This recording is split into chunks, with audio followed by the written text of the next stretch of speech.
जी, बिस्मिल्लाहिर्रहमानिर्रहीम। अस्सलाम वालेकुम। अ, हम लोगों ने कल ये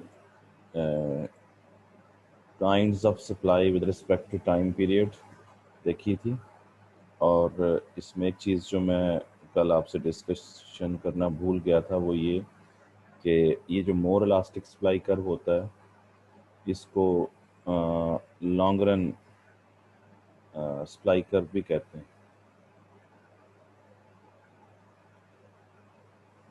और ये जो लेस इलास्टिक सप्लाई कर्व होता है इसको हम शॉर्ट रन सप्लाई कर्व कहते हैं। क्योंकि जो लॉन्ग रन सप्लाई कर्व होता है उसमें ज़रा तब्दीली लाई जा सकती है, और शॉर्ट रन के अंदर इतनी ज़्यादा सप्लाई के अंदर तब्दीली नहीं लाई जा सकती, इसलिए वो शॉर्ट लेस इलास्टिक होता है। जैसे जैसे फॉर एग्जांपल आप ये देखें कि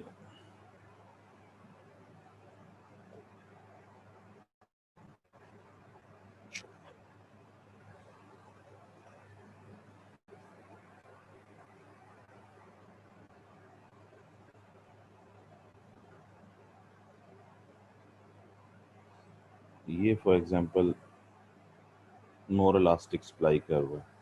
अब इस पे 2 पॉइंट्स ले लें, तो आप देखेंगे कि प्राइस में सिर्फ इतनी सी तब्दीली लेके आए P1 से P2 तक, सप्लाई में देखें कितना इजाफा हो सकता है, कितना। क्योंकि लॉन्ग रन की डेफिनेशन में ये बात शामिल है कि न्यू फर्म्स कैन एंटर, तो प्राइसेस के बढ़ने से सप्लाई तो बढ़नी है, लेकिन कितनी बढ़नी है वो ज़्यादा बढ़नी है। तो लॉन्ग रन सप्लाई कर्व जो है, तो ये लॉन्ग रन सप्लाई कर्व जो है वो मोर इलास्टिक होता है।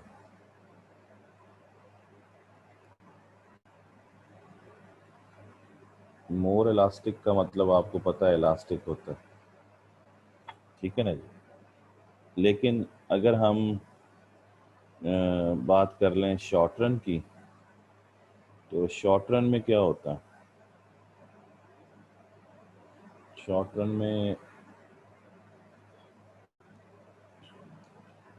ये सप्लाई कर्व होता है, होते दोनों पॉजिटिवली स्लोप्ड हैं, लेकिन अब इसमें 2 पॉइंट्स अगर हम ले लें ए और बी, तो आप देखें कीमत में बहुत ज़्यादा तब्दीली आई है। ये P1 है तो ये कोई P4 होगा, लेकिन सप्लाई में जो चेंजेस आई हैं वो आपके सामने है। सप्लाई में इजाफा थोड़ा हुआ है, इसका मतलब ये है कि शॉर्ट रन में ज़्यादा सप्लाई में इजाफा नहीं किया जा सकता।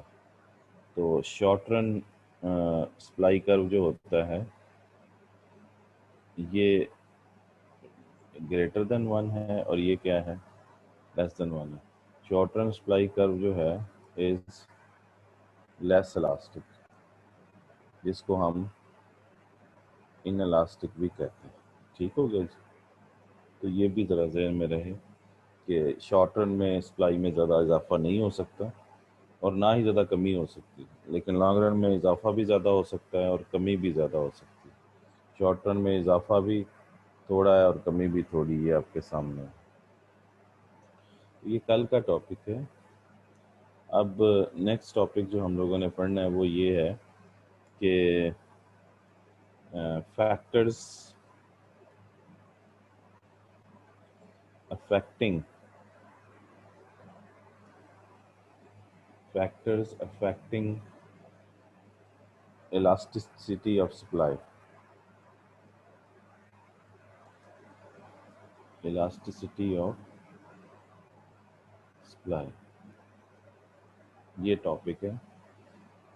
ये यानी आपने पहले भी पढ़ा हुआ है, लेकिन वो डिमांड का पढ़ा था, डिटर्मिनेंट्स है ना, डिटर्मिनेंट्स ऑफ, इसको ऐसे भी कह सकते हैं, प्राइस इलास्टिसिटी ऑफ सप्लाई, यानी determinants of price elasticity of supply, ये एक ही बात है। ये एक ही बात।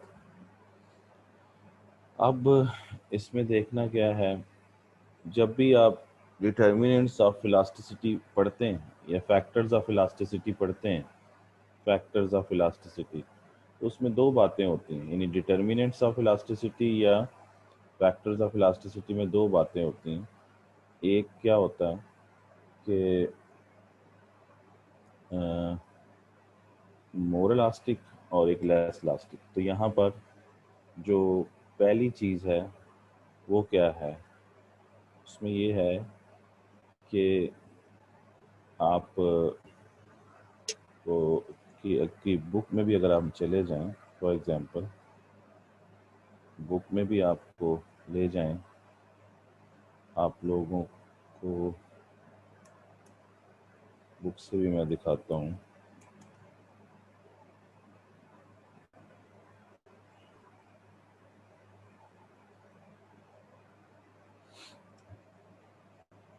ताकि प्रॉब्लम ना हो, बुक भी शेयर करते हैं किसी।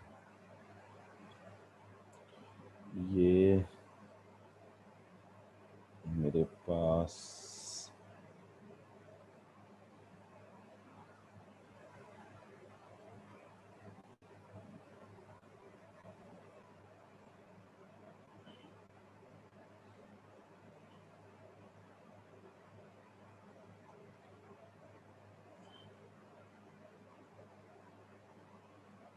जी, ये पेज नंबर है, मेरे पास जो पेज नंबर है वो है 65 है बुक के अंदर, ठीक है ना जी। तो ये मैं आपको बुक में दिखाता हूँ।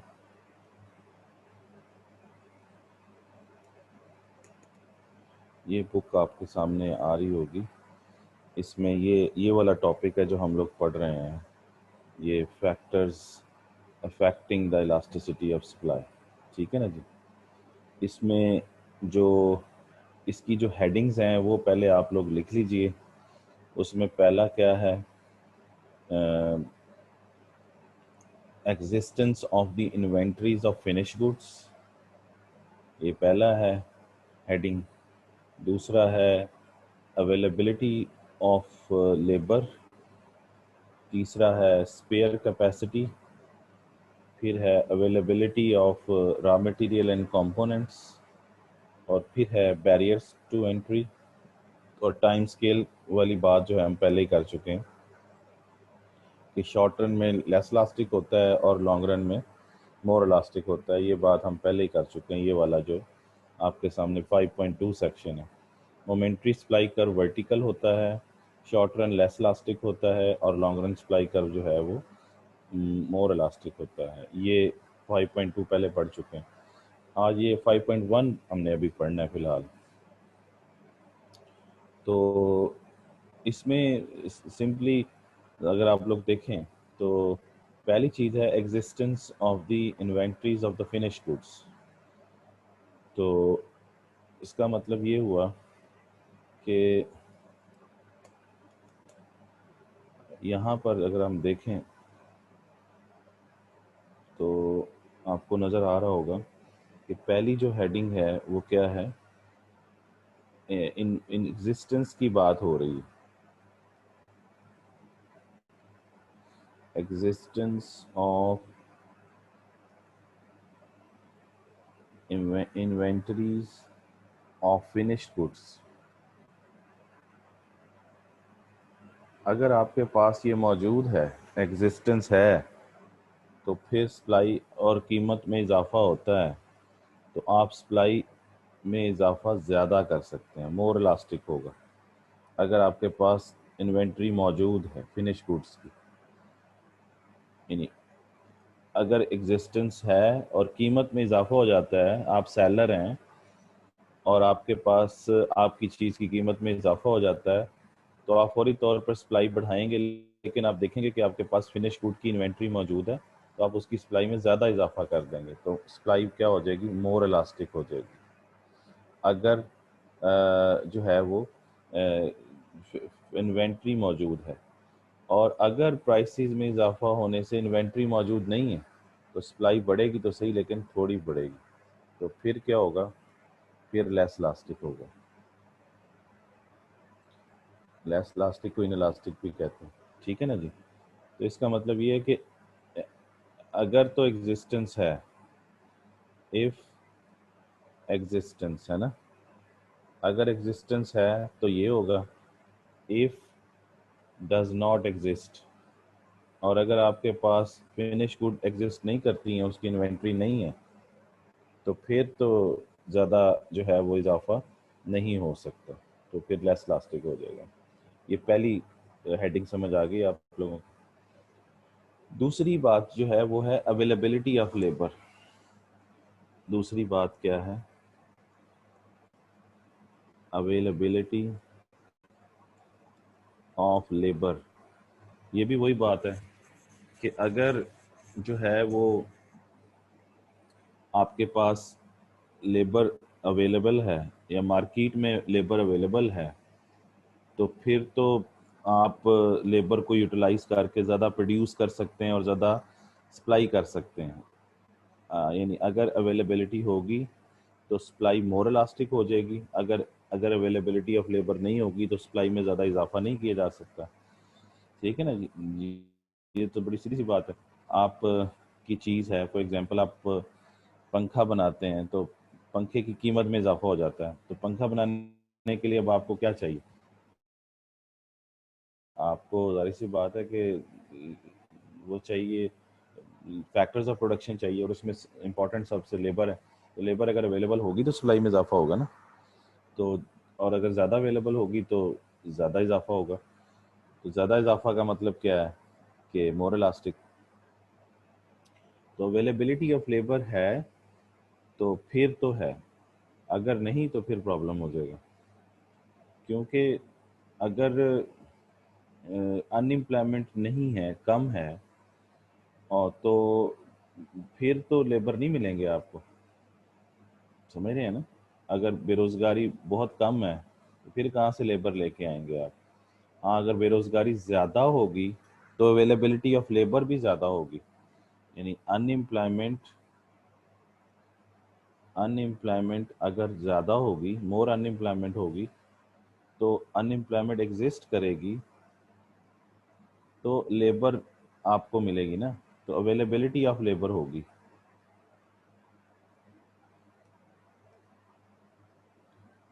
और अगर अवेलेबिलिटी ऑफ लेबर होगी तो आप सप्लाई में ज़्यादा इजाफा कर सकते हैं, मोर इलास्टिक सप्लाई होगी, आप मोर इलास्टिक सप्लाई हो सकती है। लेकिन अगर अनएम्प्लॉयमेंट एग्जिस्ट नहीं करती है तो लेबर ही नहीं मिलेगी फिर तो आपको। जैसे आप डेवलप कंट्रीज़ में चले जाएं तो वहाँ अगर आपको नज़र आता है कि अनएम्प्लॉयमेंट नहीं है, बेरोज़गारी नहीं है, सब लोग जॉब पे हैं, तो फिर आप के पास लेबर आपको मिलेगी वहाँ पे? नहीं। जब लेबर ही नहीं मिलेगी तो आप सप्लाई कैसे ज़्यादा बढ़ा लेंगे, तो सप्लाई लेस इलास्टिक हो जाएगी। तो दो बातें समझ आ गई। तीसरी जो चीज़ है वो है spare capacity. Spare capacity,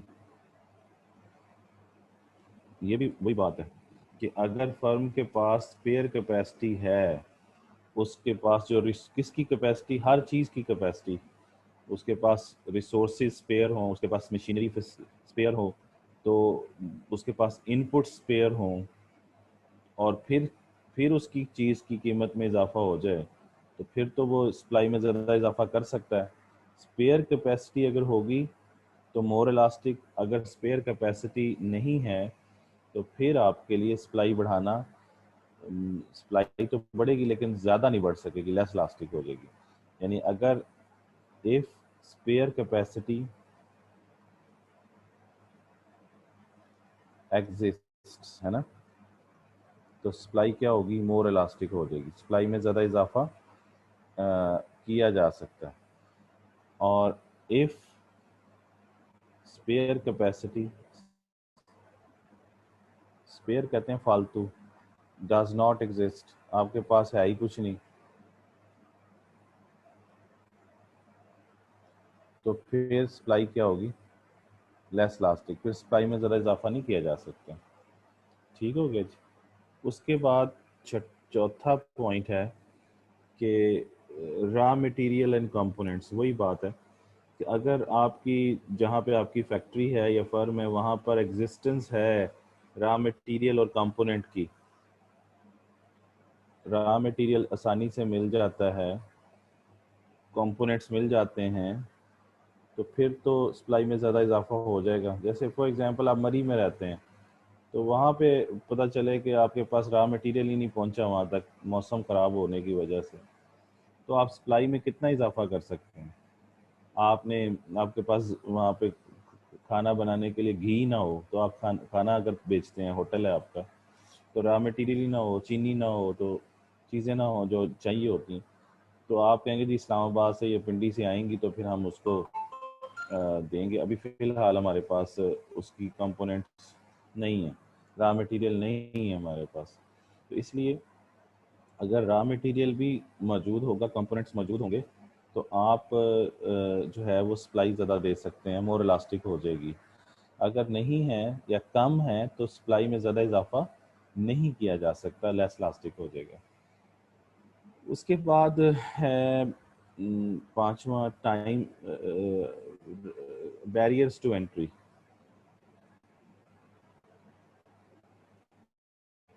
barriers to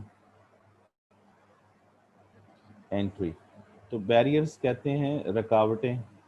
तो अगर नई फर्म्स को आने में रुकावटें हैं, नई फर्म्स नहीं आ सकती, कोई लीगल रिस्ट्रिक्शंस हैं या कोई टेक्निकल रिस्ट्रिक्शंस हैं, तो नई फर्म नहीं आ सकती आप वाले बिजनेस में जो आप बिजनेस कर रहे हैं, तो फिर सप्लाई में ज़्यादा इजाफा नहीं हो सकता, क्योंकि नई फर्म्स आएंगी तो सप्लाई में ज़्यादा इजाफा हो सकता है। तो बैरियर्स अगर मौजूद होंगे, रिस्ट्रिक्शंस मौजूद होंगे एंट्री का मतलब मार्केट में एंट्री के लिए, तो फिर सप्लाई में ज़्यादा इजाफा नहीं हो सकता। लेकिन अगर बैरियर्स थोड़े हैं तो फिर सप्लाई में इजाफा हो सकता है, ज़्यादा इजाफा यानी होगा, फिर मोर इलास्टिक होगी। छठी बात है time scale, sorry, time scale. तो टाइम स्केल मैं पहले ही बता चुका हूँ, क्या भला, टाइम स्केल के हवाले से मैं बता चुका हूँ, अभी आते ही मैंने बताया आपको ये कि लॉन्ग रन जो टाइम होता है, लॉन्ग रन टाइम पीरियड जो होता है, उसमें सप्लाई मोर इलास्टिक होती है, उसमें ज़्यादा इजाफा हो सकता है क्योंकि नई फर्म्स आ सकती हैं। शॉर्ट रन के अंदर नई फर्म्स नहीं आती होती, इसलिए शॉर्ट रन में लेस इलास्टिक होता है। और तीसरा जो टाइम पीरियड है मोमेंट्री, उसमें सप्लाई कर वर्टिकल होता है, तो उसमें तो सप्लाई बिल्कुल भी चेंज नहीं हो सकती, यानी ज़ीरो इलास्टिक होती है, तो वो वन डे मार्केट होती है। ये तीनों टाइम पीरियड मैं आपको बता चुका हूँ, यानी शॉर्ट रन और ये अपना लॉन्ग रन। ये जो टाइम पीरियड वाली बात है वो ये है, ये बात, सॉरी, ये टाइम पीरियड वाली बात ये वाली, ठीक है ना जी, ये वाली बात। तो टाइम स्केल शॉर्ट रन में मोर लेस इलास्टिक और लॉन्ग रन में मोर इलास्टिक, और वन डे में परफेक्टली इन इलास्टिक यानी zero elastic, perfectly in elastic कहते हैं इसको। तो ये टॉपिक छोटा सा था।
और पोटेंशियल सेलर जो वाकई सेल कर रहा है, जिसके अंदर पोटेंशियल मौजूद है, जिसके पास चीज़ भी मौजूद है, तो वो एक दूसरे के साथ रब्ता करते हैं। तो सिंपल सी बात यह है कि मार्केट जो है उसमें दो तरह के लोग होते हैं। एक तरफ बायर्स होते हैं, सेलर्स होते हैं। बायर्स का ताल्लुक डिमांड से होता है, डिमांड में बिहेवियर लॉ ऑफ डिमांड का है, सप्लाई में बिहेवियर जो है वो लॉ ऑफ सप्लाई का है। समझ गए ये सारी कहानी? तो मैंने आपको मार्केट समझाया है। अब मार्केट की कुछ काइंड्स या एग्जांपल्स भी आपको पता होनी चाहिए। जैसे आपकी बुक के अंदर आप पढ़ेंगे जाके तो उसमें लिखा हुआ है प्रोडक्ट मार्केट। नंबर 1 क्या है? Product market. Product market. Product market को कमोडिटी मार्केट भी कहते हैं, लेकिन आपकी किताब में उसको अलहदा से लिखा हुआ है, जो सही नहीं है। एक ही बात है, प्रोडक्ट मार्केट कह लें या कमोडिटी मार्केट कह लें या गुड्स मार्केट कह लें, एक ही बात है। तो इनमें कोई फ़र्क नहीं है। जहाँ पर गुड्स की सेल एंड सर्विसेज की यहाँ पे बात नहीं वो कर रहा, सिर्फ गुड्स की बात कर रहा है। ठीक है ना जी? तो वो कोई भी हो सकती। फिर दूसरी जो है वो है फाइनेंशियल मार्केट। फाइनेंशियल मार्केट वो है जिसमें जहाँ पर मार्केट जो भी होगी वहाँ पर सेल एंड परचेज होगा गुड्स का, या किसी जिस चीज़ की भी मार्केट होगी उसी चीज़ की गुड्स सेल एंड परचेज होगी। जैसे फाइनेंशियल मार्केट है तो उसमें फाइनेंशियल जो फाइनेंशियल इंस्ट्रूमेंट्स हैं, फाइनेंशियल इंस्ट्रूमेंट की सेल एंड परचेज होगी। जैसे आप कहते हैं आलू की मार्केट, तो वहाँ आलू की खरीदो फरोख्त होगी। गोल्ड मार्केट है तो वहाँ गोल्ड की खरीदो फरोख्त होगी। समझ रहे हैं? गल्ला मंडी होती है तो उसमें जो गल्ला जो होता है उसकी खरीदो फरोख्त होती है। बकरा मार्केट होती है तो उसमें बकरों की खरीदो फरोख्त होती है। इसी तरीके से तीसरा है फैक्टर मार्केट। ये उसकी काइंड्स कह लीजिए या एग्जांपल कह लीजिए। फैक्टर मार्केट कल मैंने आपको बताया था, कल भी और पिछले लेक्चर में भी, कि फैक्टर्स कितने होते हैं, कितने फैक्टर्स ऑफ प्रोडक्शन होते हैं। फैक्टर्स होते हैं चार। चार फैक्टर्स ऑफ प्रोडक्शन होते हैं। कौन कौन से वाला? Land, labour, capital, enterprise. याद है ना? तो ये चार फैक्टर्स ऑफ प्रोडक्शन होते हैं, ये हमने कल पढ़ा था। तो ये देखें, मैं आपको याद कराता हूँ। ये चार फैक्टर्स, तो ये जो चार फैक्टर्स हैं, लैंड, लेबर, कैपिटल और एंटरप्राइज, ये चारों की मार्केट है। यानी लैंड मार्केट लैदा होगी, लेबर मार्केट लैदा होगी, कैपिटल मार्केट लैदा होगी, एंटरप्राइज मार्केट। तो चार मार्केट बन सकती हैं, इन्हें कहेंगे फैक्टर मार्केट। समझ गए? फैक्टर मार्केट समझ आ गया? इन चारों की मार्केट जो होगी उन्हें फैक्टर, क्योंकि ये फैक्टर्स ऑफ प्रोडक्शन है, तो ये हम पहले पढ़ चुके हुए हैं। ठीक है ना जी? ये हम लोग पहले पढ़ चुके हुए हैं। तो अब ये मार्केट समझ आ गया आप लोगों को। उसके बाद जब हम मार्केट देखें, एक चीज़ जो है वो ये टॉपिक तो वैसे ख़त्म हो गया, लेकिन मार्केट आगे मज़ीद भी उसकी काइंड्स हो सकती हैं कि विद रिस्पेक्ट टू प्रोडक्ट कर लें, विद रिस्पेक्ट टू टाइम कर लें, फिर विद रिस्पेक्ट टू और बहुत सारी काइंड होती है, लेकिन हम इतनी डिटेल में जाने की ज़रूरत नहीं है। जो प्रोडक्ट मार्केट होती है उसमें गुड्स और सर्विसेज दोनों होती हैं, क्योंकि कमोडिटी का मतलब गुड्स एंड सर्विसेज हैं, तो प्रोडक्ट का मतलब भी गुड्स एंड सर्विसेज हैं, दोनों हैं। तो प्रोडक्ट कह लीजिए, कमोडिटी कह लीजिए, या गुड्स एंड सर्विसेज कह लीजिए, एक ही बात है। तो गुड्स, गुड्स किसे कहते हैं? गुड्स कहते हैं एनी एनी टेंजिबल आइटम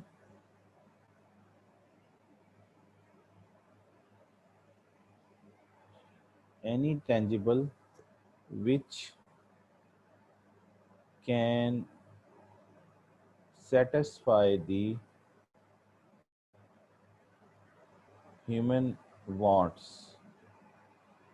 ठीक है? ये टेंजिबल जो भी होता है उसे गुड्स कहते हैं। सर्विसेज किसे कहते हैं? सर्विसेज कहते हैं any intangible or actions of human being which can satisfy the human wants। यानी मैं अब आपको पढ़ा रहा हूँ तो ये actions of the human being हैं जो आपकी वांट को सेटिस्फाई कर रहे हैं। यानी ये मेरी मैं आपको सर्विसेज दे रहा हूँ, तो सर्विसेज डॉक्टर हो सकता है, टीचर हो सकता है, वकील हो सकता है, ठीक है ना जी। और भी सर्विसेज होती हैं, जैसे कटिंग करवाते हैं आप लोग, जूता मुरम्मत करा, तो बहुत सारी सर्विसेज हैं जिससे उस बंदे के एक्शन से आप सेटिस्फाई होते हैं, वो इंटेंजिबल होता है। इन दोनों को हम क्या कहते हैं? गुड्स एंड सर्विसेज को प्रोडक्ट भी कहते हैं, इसको हम दोनों को ही हम कमोडिटी भी कहते हैं, और इन दोनों को ही हम क्या कहते हैं? Goods and services, product, commodity, ठीक है ना जी। ये सारे नाम हम इनके लिए यूज़ कर सकते हैं। तो अब नेक्स्ट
अब अगर हम दूसरी चीज़ों पे देखें, इससे नीचे कीमत पे देखें, तो आपको नज़र आएगा कि क्या हो रहा है वहाँ पर। क्या हो रहा है जी आपके सामने। 200 रुपये कीमत पे ज़रा चेक करें। 200 रुपये कीमत के ऊपर आप देख सकते हैं कि 200 रुपये कीमत के ऊपर डिमांड 600 है, लेकिन सप्लाई 1200 है ना। जाहिर सी बात है, जब कीमत बढ़ती जाएगी तो डिमांड कम हो जाएगी, सप्लाई बढ़ जाएगी। तो ये सिचुएशन क्या है, यहाँ पर भी डिमांड और सप्लाई बराबर नहीं है, लेकिन अब यहाँ क्या है, यहाँ सप्लाई ज़्यादा है, यानी 1200 है और डिमांड कम है 600 डिमांड से। अब आप खुद सोचें, मार्केट में बेचने वाले 1200 बेचने के लिए तैयार हैं, लेकिन खरीदने वाले कहते हैं हम नहीं खरीदते, क्योंकि कीमत बहुत ज़्यादा है। 200 रुपया बहुत ज़्यादा कीमत है 50 के मुकाबले में, 100 के मुकाबले में। तो ये बेचने वाले तो खुश हैं, वो कहते हैं 1200 ले लो यार, 1200 चीज़ें हम बेचने के लिए तैयार हैं, लेकिन डिमांड करने वाले कहते हैं नहीं 600 दे दो। तो क्या होगा, सरप्लस हो गया ना, बिकेगी नहीं चीज़। और आपको 600 सरप्लस है यहाँ पे आपके सामने, 600 तो बिक जाएगी, लेकिन 600 फिर भी 1200 में से रह जाए। अच्छा, फिर 250 कीमत जब होती है 250, तो इस कीमत पे देखें तो डिमांड 300 है, बहुत ज़्यादा कीमत है ये, और इस पर सप्लाई करने वाला और खुश हो जाएगा कि मुझे ज़्यादा कीमत मिल रही है। वो 1500 चीज़ें बेचने के लिए तैयार है, बिकी नहीं है। तो ये क्यू डी और क्यू एस अभी भी बराबर नहीं है ना, इस कीमत पे 200 और 250 पे, और इस पे भी 1500 रुपया ज़्यादा है। 1500 यूनिट जो है वो बेचने के लिए वो तैयार है, लेकिन डिमांड करने वाले कहते नहीं 300, तो सरप्लस रह जाएगा ना सेलर के पास, 300 ही बिकेगी। 1200 तो यूनिट बच जाएंगे, क्योंकि 300 1500 में से 300 अगर ले लेते हैं तो 1200 यूनिट बच जाएंगे। तो ये सरप्लस है, ये हर कीमत पे चेक कर रहे हैं हम लोग। तो अब आपको समझ आ गई बात कि ये डिसइक्विलिब्रियम है, ये दोनों क्या हैं, ये डिसइक्विलिब्रियम है। यहाँ पर भी ये भी डिसइक्विलिब्रियम है, डिसइक्विलिब्रियम है, ये इक्विलिब्रियम है। ये मैंने लिखा भी हुआ है, बल्कि सॉरी, ये मैंने लिखा हुआ है पहले से, ये मैंने लिखा हुआ है मार्केट इक्विलिब्रियम, है ना। ये मार्केट इक्विलिब्रियम है, तो इसका मतलब ये कि ये इक्विलिब्रियम है जहां पर जिस जिस कीमत पर डिमांड एंड सप्लाई बराबर हो जाते हैं, जिस कीमत पर डिमांड एंड सप्लाई बराबर हो जाते हैं, सॉरी, तो अच्छा, तो जिस कीमत पर डिमांड एंड सप्लाई बराबर हो जाते हैं, ये वो कीमत है इधर इस डाटा के मुताबिक। इस कीमत को आप क्या कहेंगे, इस कीमत को आप कहेंगे इक्विलिब्रियम प्राइस। और इस क्वांटिटी को क्या कहेंगे, 900, जहां जो जिस पे बेचने वाले भी 900 यूनिट बेचने के लिए तैयार हैं और खरीदने वाले भी 900 यूनिट खरीदने के लिए तैयार हैं, दोनों की विलिंगनेस है। इसको क्या कहेंगे, इसको कहेंगे जनाब इक्विलिब्रियम क्वांटिटी। समझ आ गई। तो यहाँ इक्विलिब्रियम प्राइस है 150 और यहाँ इक्विलिब्रियम क्वांटिटी है 900 यूनिट्स, और इसको हम डिनोट कर देते हैं पी बार से या पी स्टैरिक से, जो मर्जी कह लें, या क्यू बार से या क्यू स्टैरिक से, जो मर्जी कह लें, नोटेशन में कोई मसला नहीं है। या समझ आ गई बात, पी बार और क्यू बार ये हम कर सकते हैं। ठीक हो गया। इक्विलिब्रियम, ये इक्विलिब्रियम प्राइस है 150, और ये क्या है, ये इक्विलिब्रियम प्राइस है, और वो इक्विलिब्रियम क्या है, क्वांटिटी है। अब इसका मतलब ये हुआ कि ये जो प्राइस आएगी यहाँ पे, ये होगी, क्या भला होगी, ये 150 होगी इक्विलिब्रियम प्राइस। और ये जो क्वांटिटी नीचे आएगी इस तरफ, ये वाली जो क्वांटिटी होगी, ये कितनी होगी, 900। समझ गए? क्योंकि इस 150 पर 9, ये पॉइंट, ये वाला जो पॉइंट आया ना, ये साइमल्टेनियसली बैक वक्त जो है, ये किस पे आया हुआ है, डिमांड कर्व पर भी आया हुआ है, सप्लाई कर्व पे भी आया हुआ है। तो यहाँ पर देखें, डिमांड कर्व पे भी 900 है, सप्लाई कर्व पे भी 900 है। मेरी बात समझ आ गई? ये आपके सामने। अब इसमें मज़ीद देखें, मज़ीद ये देखें कि ये हमारा मार्केट इक्विलिब्रियम, और अगर गौर फरमाएं तो ये क्रॉस बना हुआ है, क्रॉस है ना, डिमांड कर्व सप्लाई कर्व एक दूसरे को इंटरसेक्ट कर रहे हैं, तो ये क्रॉस बन गया, ये ऐसे क्रॉस बन गया। इसका मतलब ये डिमांड कर्व है, ये सप्लाई कर्व है। तो इसलिए इसको हम क्या कहते हैं, इसको हम मार्शेलियन क्रॉस कहते हैं। मैंने अभी इधर बताया था आपको, इसको हम मार्शेलियन क्रॉस कहते हैं। ये मार्शेलियन क्रॉस, क्यों भला मार्शेलियन क्रॉस कहते हैं? क्योंकि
यहाँ देखिए P2 के ऊपर सप्लाई ज़्यादा है, P2 के ऊपर क्या है, सप्लाई ज़्यादा है।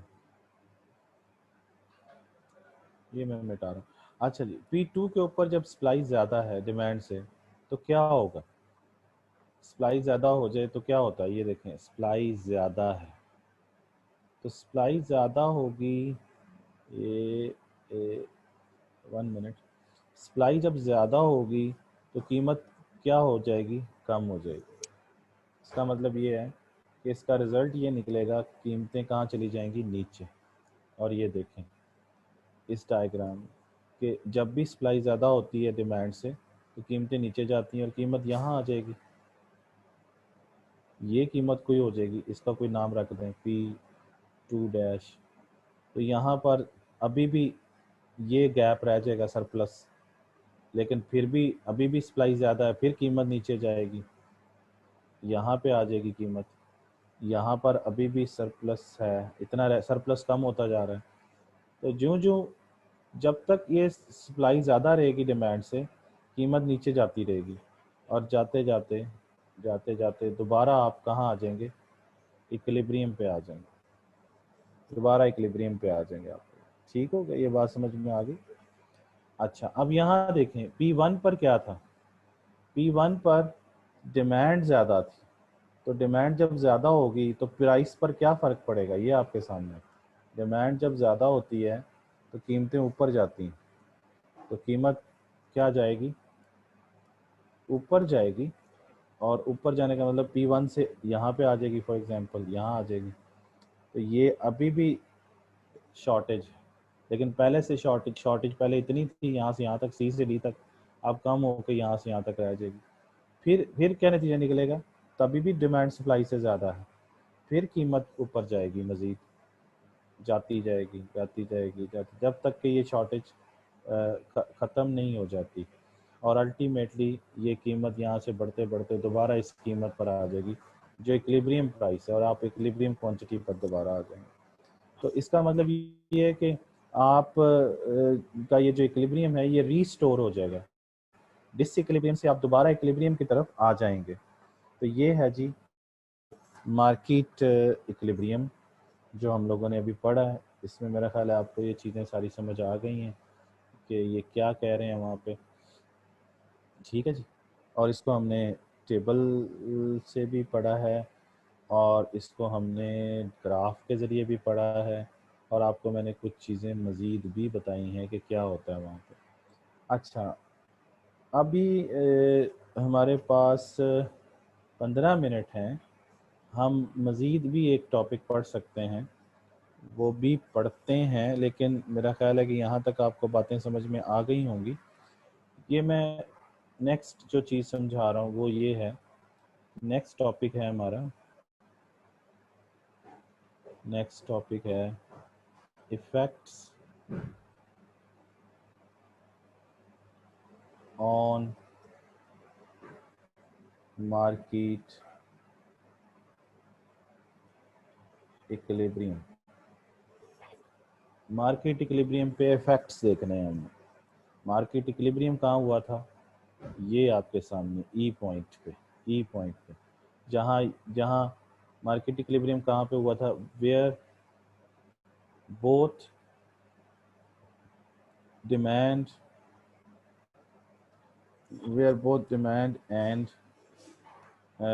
and supply curves intersect to each other। intersect का मतलब होता है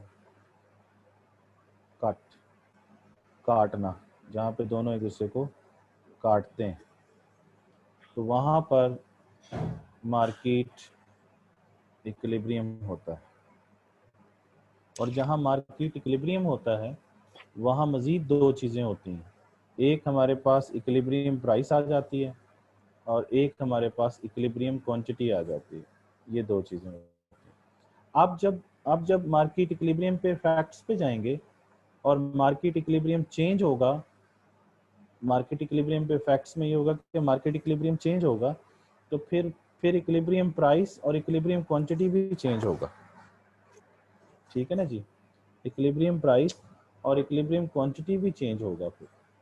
लेकिन इस सवाल को पढ़ने से पहले एक थोड़ी सी बेसिक बात है, वो जो समझनी है वो करनी है, वो ये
किया है, और जो डिमांड में राइज हुआ है वो ये हुआ, देख लें आपके सामने।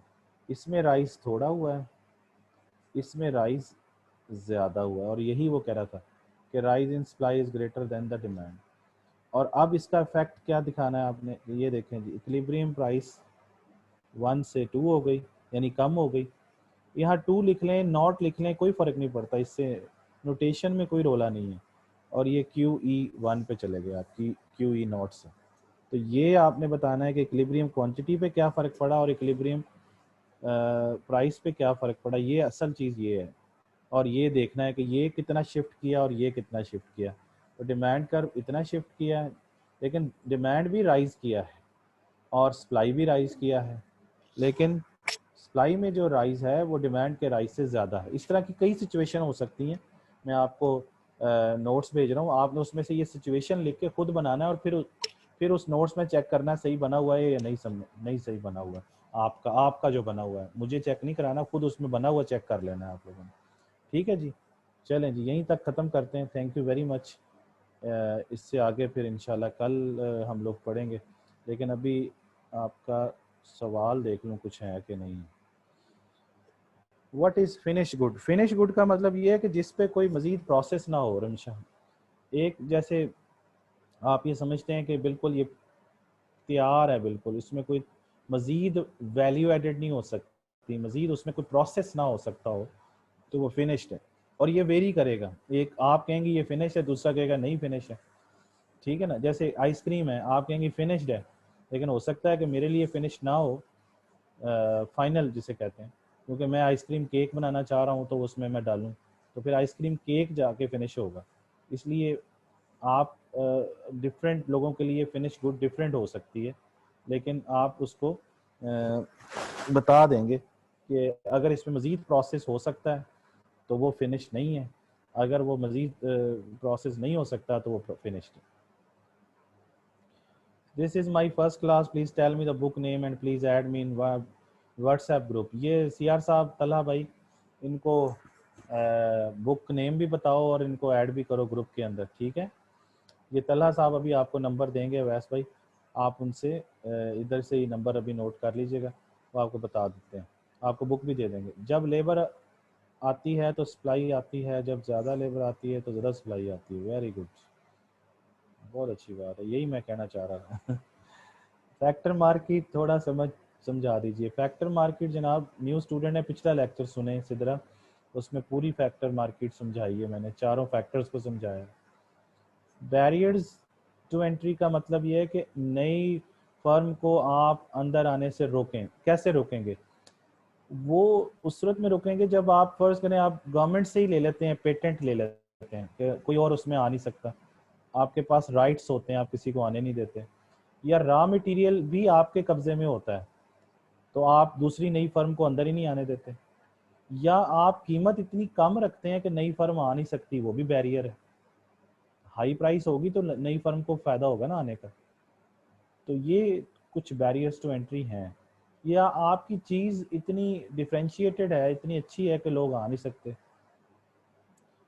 अच्छा, बुक सॉफ्ट कॉपी में अवेलेबल हैं जी? नहीं है, ये हमने ग्रुप में शेयर कर दी हैं सॉफ्ट कॉपी में बुक्स जी। ये CR साहबा और GR साहबा, प्लीज़ इनको, उम्मे हानि को ज़रा ट्रीट करें, इनको मैसेज, अपना GR साहबा भी नंबर लिख दें इधर ही, ताकि वो समझ सकें। अच्छा, उसके बाद प्राइस और सप्लाई का रिलेशनशिप पॉजिटिव होता है जनाब। मेरी सिटी में बुक नहीं मिलती, मिलनी भी नहीं है भाई, ये सॉफ्ट कॉपी हमने सबको ग्रुप में शेयर की हुई है। Sir you right QS in surplus, it means कि सरप्लस अब भी डिमांड से लेस तो है। हाँ, तो सरप्लस है ना, सप्लाई का, सरप्लस का मतलब ये है कि सप्लाई ज़्यादा है डिमांड से। सरप्लस का क्या मतलब है कि बेचने वाले ज़्यादा हैं, सप्लाई ज़्यादा है ना, और डिमांड कम है। इक्विलिब्रियम प्राइस रिपीट कर दें, जहाँ डिमांड सप्लाई के बराबर हो जाएगी वहाँ पर जो कीमत आएगी वो इक्विलिब्रियम प्राइस है। इक्विलिब्रियम प्राइस का मतलब है विलिंग प्राइस, जिस पे दोनों लोग रजामंद हो जाते हैं, वो बेचने के लिए और दूसरा खरीदने के लिए। इस तरह इक्विलिब्रियम क्वांटिटी का मतलब है जिस पे दोनों पार्टीज यानी सेलर्स और बायर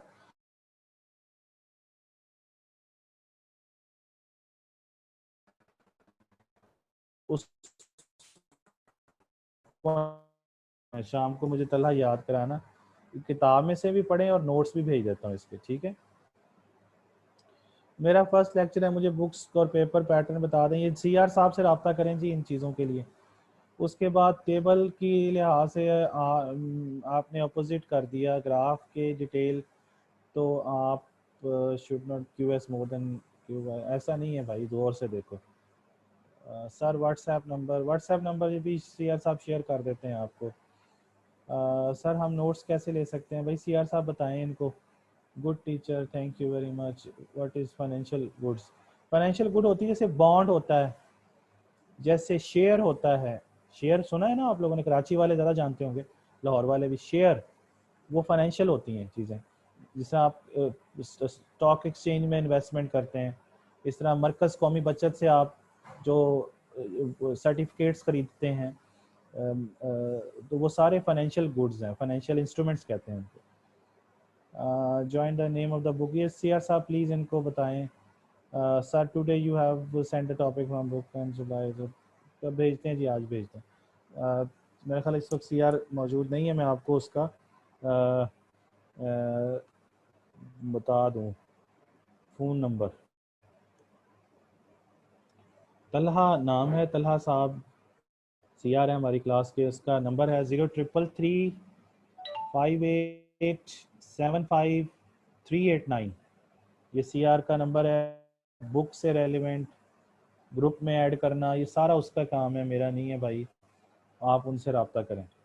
मैं दोबारा नंबर बता रहा हूँ, 03335875 और जीआर साहबा का नंबर बता देता हूँ। जीआर साहबा जुनेरा है 0353164469। इनसे रब्ता करें, गर्ल्स और बॉयज़ जो हैं उनसे रब्ता करें तलहा से। ठीक हो गया जी, थैंक यू वेरी मच। इंशाल्लाह कल फिर बात होगी आपसे।